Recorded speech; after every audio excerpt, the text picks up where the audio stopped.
ವಿಶೇಷವಾದವನು. ಕರ್ತನ ಪರಿಶುದ್ಧ ನಾಮಕ್ಕೆ ಮಹಿಮೆ ಉಂಟಾಗಲಿ. ಈ ದಿವಸದಲ್ಲಿ ನಾವು ಕೀರ್ತನೆಗಳು 96 ಇವತ್ತು ನಾವು ಧ್ಯಾನ ಮಾಡಲಿದ್ದೇವೆ. ಇಲ್ಲಿ ವಾಕ್ಯ ಹೇಳುತ್ತಾ ಇದೆ, ಮೊದಲ ವಾಕ್ಯ, ಎರಡನೇ ವಾಕ್ಯ ಯಾರಾದ್ರೂ ಬರುವುದನ್ನು ಕೇಳೋಣ. Sing to the Lord a new song. Sing to the Lord all the earth. Sing to the Lord, praise His name. Proclaim His salvation day after day. ಎರಡನೇ ವಾಕ್ಯ ಓದಲು ಕೇಳೋಣ. Second one. Sing to the Lord, praise His name. Proclaim His salvation day after day. ಇಲ್ಲಿ ವಾಕ್ಯವು ಹೇಳುತ್ತಾ ಇದೆ, ಕೀರ್ತನೆಗಳು 96, ದೇವರಿಗೆ ಹೊಸ ಕೀರ್ತನೆಯನ್ನ ಹಾಡಿ. New song. ದೇವರ ವಾಕ್ಯ ಹೇಳ್ತಾ ಇದೆ, ದೇವರಿಗೆ ಹೊಸ ಕೀರ್ತನೆಯನ್ನ, ಗೀತೆಯನ್ನ. ಅದು ಎಂತ ಒಂದು ಗೀತೆ ಆಗಿರಬೇಕು ಅಂತ ಹೇಳಿದ್ರೆ, ಅದು ಆತ್ಮ ಸಂಬಂಧವಾದ ಕೀರ್ತನೆ ಆಗಿರಬೇಕು.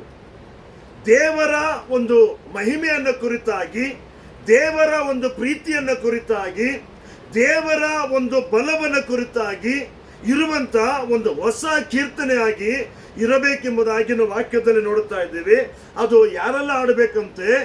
ಸಮಸ್ತ ಭೂ ನಿವಾಸಿಗಳೇ. Amen, hallelujah, hallelujah. ಎಲ್ಲ ಭೂ ನಿವಾಸಿಗಳೇ ಯೆಹೋವನಿಗೆ ಹಾಡಿರಿ. ಯೇಸು ಸ್ವಾಮಿಗೆ ಎಲ್ಲ ಭೂ ನಿವಾಸಿಗಳು, 100 ಜನರು ಮಾತ್ರ ಅಲ್ಲ, 1,00,000 ಜನರು ಮಾತ್ರವಲ್ಲ, 1,000,000 ಜನಸಂಖ್ಯೆ ಮಾತ್ರವಲ್ಲ, ಭೂ ನಿವಾಸಿಗಳ ಎಲ್ಲಾ ಜನರೇ ದೇವರಿಗೆ ಹಾಡನ್ನು ಹಾಡಿ ಜಯಘೋಷವನ್ನ ಮಾಡಿ ಎಂಬುದಾಗಿ ನಾವು ವಾಕ್ಯದಲ್ಲಿ ನೋಡುತ್ತಾ ಇದ್ದೀವಿ. ನಾವು ಹಾಗೆ 3ನೇ ವಾಕ್ಯವನ್ನು ಓದೋಣ ಕನ್ನಡದಲ್ಲಿ. 3ನೇ ವಾಕ್ಯ, ಜನಾಂಗಗಳಲ್ಲಿ ಆತನ ಘನತೆಯನ್ನು ಎಲ್ಲ ಜನರಲ್ಲಿ ಆತನ ಅದ್ಭುತ ಕೃತ್ಯಗಳನ್ನು ಆಮೇನ್ ಪ್ರಸಿದ್ಧಪಡಿಸಿರಿ. ಹಲ್ಲೆಲೂಯ. ದೇವರು ನಮಗೆ ಮಾಡಿರುವಂತ ತ್ಯಾಗವನ್ನು ಕುರಿತು ನಾವೇನ್ ಮಾಡ್ಬೇಕಂತೆ? ಎಲ್ಲ ಜನಾಂಗಗಳ ಮಧ್ಯದಲ್ಲಿ ನಾವು ಅದನ್ನ ಪ್ರಸಿದ್ಧಪಡಿಸಬೇಕಂದ್ರೆ ಪ್ರೆಸೆಂಟೇಷನ್ ಆಫ್ ದೇವರ ಕುರಿತಾಗಿ ನಾವು ಅವರಿಗೆ ತಿಳಿಸಬೇಕು. ರೆಪ್ರೆಸೆಂಟೇಟಿವ್ ಅಂತ ಹೇಳ್ತಾರೆ. ನಾವು ಅದನ್ನ ಪ್ರತಿನಿಧಿಯಾಗಿ, ದೇವರ ಪ್ರತಿನಿಧಿಯಾಗಿ ನಾವು ಅದೇನ್ ಮಾಡ್ಬೇಕಂತ ಜನರಿಗೆ ನಾವು ಹೇಳಬೇಕು. ನಾನು ಪಾಪದಲ್ಲಿದ್ದೆ, ನಾನು ಶಾಪದಲ್ಲಿದ್ದೆ, ದೇವರ ಪರಿಶುದ್ಧ ರಕ್ತದ ಮೂಲಕ ನನ್ನ ಪಾಪಗಳು ತೊಳೆಯಲ್ಪಟ್ಟು ನನ್ನ ಶಾಪಗಳ ನಿವಾರಣೆಯಾಗಿ ನನ್ನ ದೇವರ ಮಗನಾಗುವುದಕ್ಕೆ ದೇವರ ಕಲ್ವಾರಿ ಶಿಲುಬೆಯಲ್ಲಿ ಆ ತೋರಿಸಿರುವಂತ ಆ ಒಂದು ಪ್ರೀತಿ, ಆ ತ್ಯಾಗವನ್ನು ಕುರಿತು ನಾವೇನ್ ಮಾಡ್ಬೇಕಂತೆ? ಪ್ರಸಿದ್ಧಪಡಿಸಬೇಕಂತ. ಅಂದ್ರೆ ನಾವು ದೇವರ ಕುರಿತಾಗಿ ನಾವು ಜನರಿಗೆ ಹೇಳಬೇಕು. ಹೇಳಿದಾಗಲೇ ಅವ್ರಿಗೂ ಅರ್ಥ ಆಗೋದು. ಆಮೇನ್, ಹಲ್ಲೆಲೂಯ. ಈಗ ಒಂದು ಅಂಗಡಿಯಲ್ಲಿ ಬಟ್ಟೆ ತೆಗೆದುಕೊಳ್ಬೇಕೆಂಬುದಾಗಿ ಹೋಗ್ತಾರೆ ಜನರು. ಆ ಅಂಗಡಿಯಲ್ಲಿ ಬಟ್ಟೆ ಚೆನ್ನಾಗಿದ್ರೆ ತಾನೇ ಜನರೆಲ್ಲ ಹೋಗ್ತಾರೆ. ಹೋಗಿ ಏನ್ ಮಾಡ್ತಾರೆ? ಅವರ ಅಕ್ಕಪಕ್ಕದಲ್ಲಿರುವಂತ ಜನರಿಗೆ ಹೋಗಿ, ಇಲ್ಲ ಅವರ ಸ್ನೇಹಿತರಿಗೋ, ಇಲ್ಲ ಅವರ ಬಂಧು ಬಳಗದವ್ರಿಗೆ ಏನ್ ಮಾಡ್ತಾರೆ? ಹೋಗಿ ಅಲ್ಲಿ ಆ ಒಂದು ಅಂಗಡಿಯಲ್ಲಿ ಬಟ್ಟೆ ತುಂಬಾ ಚೆನ್ನಾಗಿದೆ, ಒಳ್ಳೆ ಕ್ವಾಲಿಟಿ ಇದೆ, ಬೆಲೆ ಕೂಡ ತುಂಬಾ ಕಡಿಮೆ ಅಂತ ಹೇಳ್ತಾರೆ. ಆಗ ಜನರು ಏನ್ ಮಾಡ್ತಾರೆ? ಹೌದಾ ಎಂಬುದಾಗಿ ಹೇಳಿ ಅವರು ಕೂಡ ಅದೇ ಅಂಗಡಿಗೆ ಹೋಗ್ತಾರೆ. ಆ ರೀತಿಯಾಗಿ ನಾನಾ ವಿಧದಲ್ಲಿ, ಒಂದು ವೇಳೆ ರೇಷನ್ ಅಂಗಡಿಯಲ್ಲಿ ಇಲ್ಲಿ ಕಡಿಮೆ ಸಿಗ್ತಾ ಇದೆ, ಇಲ್ಲಿ ತುಂಬಾ ಕ್ವಾಲಿಟಿ ಇದೆ, ತುಂಬಾ ಒಂದು ಒಳ್ಳೆ ಉತ್ತಮ ಬೆಲೆಯಲ್ಲಿ ಕೊಡ್ತಾ ಇದ್ದಾರೆ ಎಂಬುದಾಗಿ ಏನ್ ಮಾಡ್ತಾರೆ? ಜನರು ಹೋಗಿ ಹೇಳ್ತಾರೆ. ನಾವು ಧರಿಸುವಂತ ಬಟ್ಟೆಗಳ ಕುರಿತಾಗಿ ನಾವು ಇಷ್ಟು ಕಾಳಜಿಯನ್ನು ವಹಿಸಿ ನಾವೇನ್ ಮಾಡ್ತೀವಿ? ಜನರಿಗೋಗಿ ನಾವು ಅದನ್ನ ತಿಳಿಸ್ತೀವಿ. ನಾವು ತಿನ್ನುವಂತ ಆಹಾರ, ಮನುಷ್ಯ ಎಷ್ಟು ವರ್ಷ ಬದುಕಬಹುದು? ಬೈಬಲ್ ಹೇಳ್ತಾ ಇದೆ 70 ವರ್ಷ. ಒಂದು ವೇಳೆ ಬಲ ಹೆಚ್ಚಾದ್ರೆ 80 ವರ್ಷ.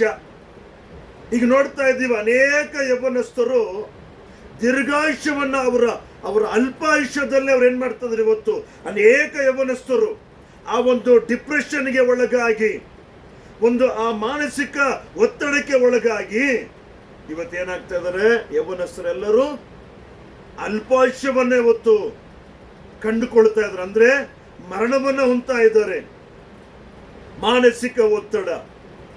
ಇವತ್ತಿರುವಂತ ಒಂದು ಪ್ರಪಂಚದಲ್ಲಿ, ಇವತ್ತಿರುವಂತ ಒಂದು ನಮ್ಮ ಜೀವನ ಶೈಲಿಯಲ್ಲಿ ಮಾನಸಿಕ ಒತ್ತಡ ಜನರನ್ನ ಆ ವಿಧವಾಗಿ ಕವಿದುಕೊಂಡು ಅಷ್ಟರಾಗಿ ಅವರು ಕುಗ್ಗಿಸಲ್ಪಟ್ಟು ಅವರೇನಾಗ್ತಾ ಇದ್ದಾರೆ, ಅನೇಕ ಯೌವನಸ್ಥರು ತಮ್ಮನ್ನು ತಾವೇ ಆತ್ಮಹತ್ಯೆ ಮಾಡ್ಕೊಳ್ತಾ ಇದ್ದಾರೆ, ಸೂಸೈಡ್ ಮಾಡ್ಕೊಳ್ತಾ ಇದ್ದಾರೆ. ಅವ್ರು ಅಂದ್ಕೊಳ್ತಾರೆ, ಒಂದು ವೇಳೆ ಸೂಸೈಡ್ ಮಾಡಿಕೊಂಡ್ರೆ ನಾವು ನೆಮ್ಮದಿಯಾಗಿ ಇರಬಹುದು, ಈ ಸಮಸ್ಯೆಯಿಂದ ನಮಗೆ ಬಿಡುಗಡೆ ಸಿಗಬಹುದು, ಆತ್ಮಹತ್ಯೆ ಮಾಡ್ಕೊಂಡ್ಬಿಟ್ರೆ ನಾವು ಇನ್ನು ಚೆನ್ನಾಗಿರ್ತೀವಿ ಎಂಬುದಾಗಿ ಅಂದುಕೊಂಡು ತಪ್ಪಾದ ಕಲ್ಪನೆಯಲ್ಲಿ ಹೋಗಿ ಇವತ್ತು ಅಂತ ಒಂದು ನಿರ್ಧಾರವನ್ನು ಮಾಡ್ತಾ ಇದ್ದಾರೆ. ಏನ್ ಕಾರಣ? ಅವರ ಒಂದು ಪರಿಸ್ಥಿತಿಗಳ ಪ್ರಭಾವಗಳಲ್ಲಿ ಸಿಕ್ಕಿಕೊಂಡು ಇವತ್ತು ಅಂತ ಒಂದು ತೀರ್ಮಾನವನ್ನ ಮಾಡ್ತಾ ಇದ್ದಾರೆ. ದೇವರು ಹೇಳ್ತಾ ಇದ್ದಾರೆ, ನಮ್ಮ ದೇಹದ ಮೇಲೆ, ನಮ್ಮ ಪ್ರಾಣದ ಮೇಲೆ ನಮಗೆ ಯಾವುದೇ ವಿಧವಾದ ಅಧಿಕಾರ ಇಲ್ಲ.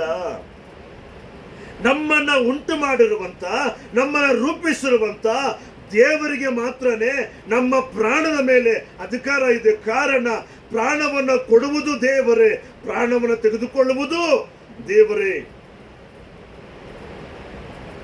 ವಾಕ್ಯ ಸ್ಪಷ್ಟವಾಗಿ ಹೇಳ್ತಾ ಇದೆ, ಎಲ್ಲ ಭೂನಿವಾಸಿಗಳು, ಸಮಸ್ತ ಜನಾಂಗದವರು ದೇವರಿಗೆ ಹಾಡಿರಿ. ಹೇಗಾಡಬೇಕಂತೆ 9ನೇ ವಾಕ್ಯವನ್ನು ಓದಲು ಕೇಳೋಣ. ಪರಿಶುದ್ಧತ್ವವೆಂಬ ಭೂಷಣದೊಡನೆ ಯೆಹೋವನಿಗೆ ನಮಸ್ಕರಿಸಿರಿ. ಆಮೇನ್. ಯೆಹೋವನಿಗೆ ನಮಸ್ಕರಿಸಿರಿ. ಎಲ್ಲಾ ಭೂನಿವಾಸಿಗಳೇ ಆತನ ಮುಂದೆ ನಡುಗಿರಿ. ನಮಗೆ ದೇವರ ಕುರಿತಾಗಿ ಭಯ ಇರಬೇಕು. ಒಂದು, ನಾವೇನ್ ಮಾಡಬೇಕು? ದೇವರಿಗೆ ಹೊಸ ಕೀರ್ತನೆಯನ್ನ, ನೂತನವಾದ ಕೀರ್ತನೆಯನ್ನ ಹಾಡಬೇಕು. ಆ ನೂತನವಾದ ಕೀರ್ತನೆ ಹೇಗಿರಬೇಕು? ಅದು ಆತ್ಮ ಸಂಬಂಧವಾದ ಒಂದು ಕೀರ್ತನೆಯ ಹಾಡಾಗಿ ಇರಬೇಕು. ದೇವರಿಗೆ ಮಹಿಮೆ ಪಡಿಸುವಂತ ಒಂದು ಹಾಡಾಗಿ ಅದು ಇರಬೇಕು. ಎರಡನೇದು, ನಾವು ಹೇಗಿರಬೇಕು? ದೇವರ ಮುಂಭಾಗದಲ್ಲಿ ನಾವು ದೇವರಿಗೆ ನಡುಗುವವರಾಗಿರಬೇಕು, ಭಯಪಡುವವರಾಗಿರಬೇಕು. ಅಂದ್ರೆ ಏನ್ ಅರ್ಥ ಅಂತ ಹೇಳಿದ್ರೆ, ಈ ರೀತಿಯಾಗಿ ನಡುಗೋದಲ್ಲ. ದೇವರು ನಾವು ಎಲ್ಲಿಗೆ ಹೋಗಬಾರ್ದು ಅಂತ ದೇವರು ಹೇಳಿದಾರೋ ಆ ಜಾಗಕ್ಕೆ ನಾವು ಹೋಗಬಾರದು. ನಾವೇನು ಮಾತಾಡಬಾರ್ದು ಅಂತ ದೇವರು ಹೇಳಿದಾರೋ ಬೈಬಲ್ ಅಲ್ಲಿ, ಆ ವಿಷಯ ಕುರಿತಾಗಿ ಹೆಚ್ಚಾಗಿ ಮಾತಾಡಬಾರ್ದು. ಕೆಲವರು ಬಹಳ ಸರಳವಾಗಿ ಬಾಯಿಂದ ಏನ್ ಬಂದ್ಬಿಡುತ್ತೆ? ಕೆಟ್ಟ ಕೆಟ್ಟ ಮಾತುಗಳು ಬಂದ್ಬಿಡುತ್ತೆ. ಅವ್ರು ಹೇಳ್ತಾರೆ, ನಾನು ತುಂಬಾ ಕೋಪದಲ್ಲಿದ್ದೆ, ಅದರಿಂದ ನನ್ನ ಬಾಯಲ್ಲಿ ಆಮೇಲೆ ಏನ್ ಬರುತ್ತೆ? ಕೆಟ್ಟ ಮಾತುಗಳು ಬಂದ್ಬಿಡುತ್ತೆ. ಹೆಂಗ್ ಬರುತ್ತೆ? ದೇವರ ಭಯಭಕ್ತಿ ಇರುವಂತ ವ್ಯಕ್ತಿ, ಇರುವಂತ ಸಹೋದರ ಯಾರೇ ಆಗ್ಲೂ ಕೂಡ ದೇವರ ಭಯವೇ ಅವರಿಗೆ ಜ್ಞಾನವನ್ನ ಕೊಡುತ್ತೆ. ಒಂದು ವೇಳೆ ಕೋಪದಲ್ಲಿದ್ದರೂ ಅಷ್ಟೇ, ಕೋಪ ಇಲ್ಲದೆ ಇದ್ರೂ ಅಷ್ಟೇ, ಮಾತಾಡುವಂತ ಮಾತಲ್ಲಿ ಒಂದು ಪರಿಶುದ್ಧತೆಯನ್ನ ಕಾಪಾಡಿಕೊಳ್ಳುವಂತ ಒಂದು ಜ್ಞಾನವನ್ನ ದೇವರು ಕೊಡ್ತಾರೆ. ಹಾಗೇನ್ ಮಾಡಬೇಕು? ದೇವರ ಮುಂದೆ ಭಯಭಕ್ತಿ ಆಗಿರಬೇಕು. ಅದಕ್ಕೆ ದಾವೀದ ಹೇಳುತ್ತಾನೆ, ನನ್ನ ಜೀವಮಾನವೆಲ್ಲ ನಾನು ದೇವರ ಮಂದಿರದಲ್ಲಿ ವಾಸಿಸುವೆನು. ಅಂದ್ರೆ ಏನರ್ಥ?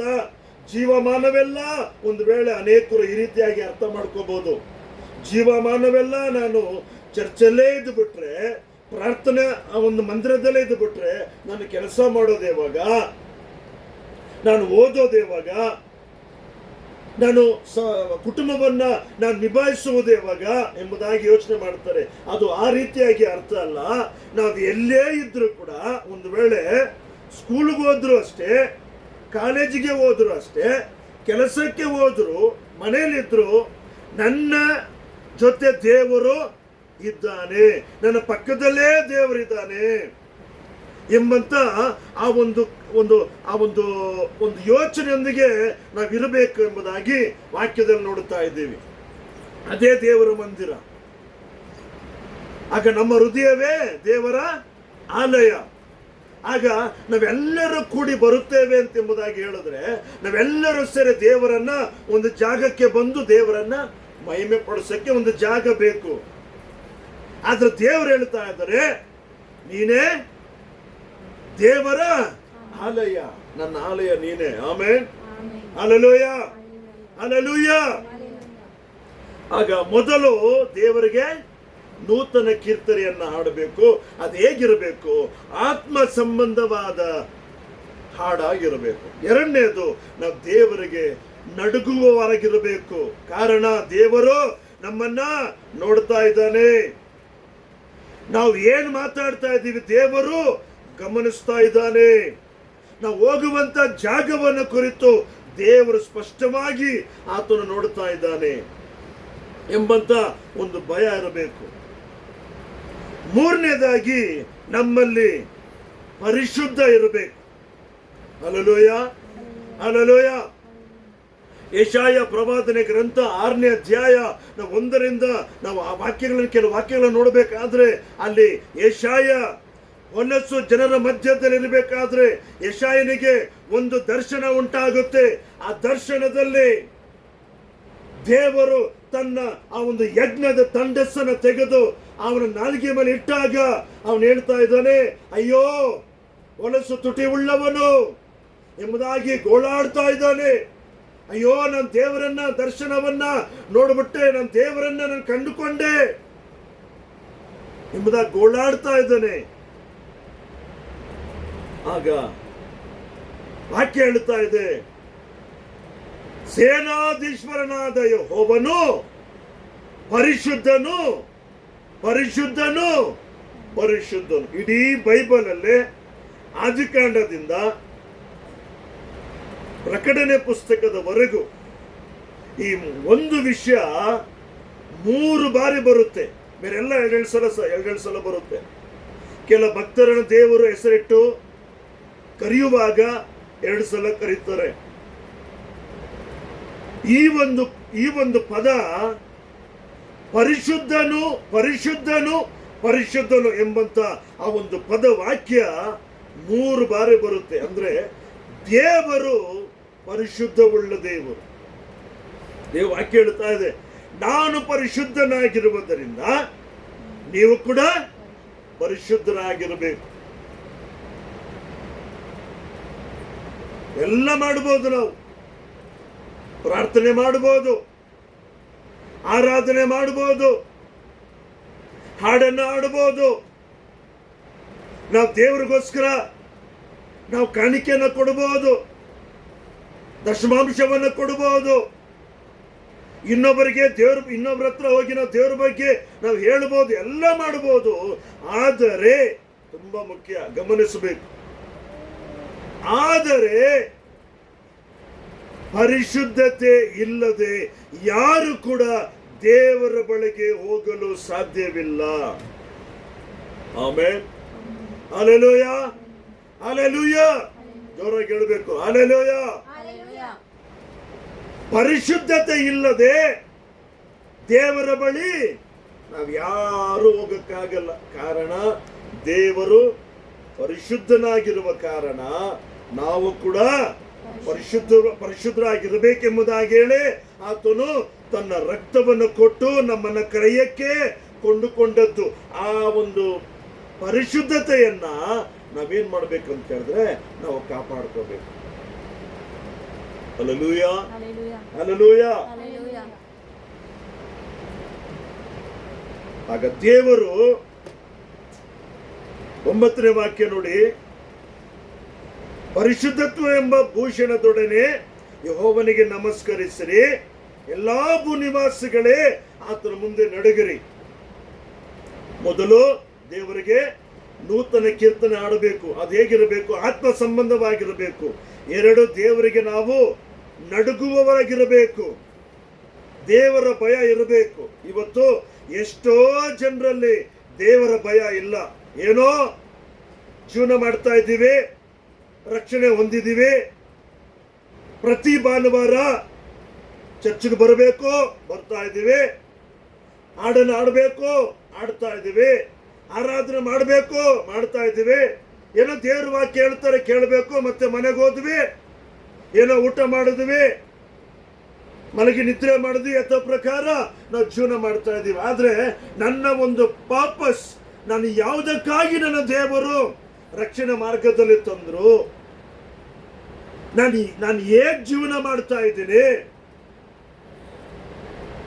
ನನ್ನ ಮಾತಲ್ಲಿ ಪರಿಶುದ್ಧ ಇದೆಯಾ, ನನ್ನ ಯೋಚನೆಯಲ್ಲಿ ಪರಿಶುದ್ಧ ಇದೆಯಾ, ನನ್ನ ನಡತೆಯಲ್ಲಿ ಪರಿಶುದ್ಧ ಇದೆಯಾ, ಇದೆಲ್ಲವನ್ನ ಗಮನಿಸಬೇಕು.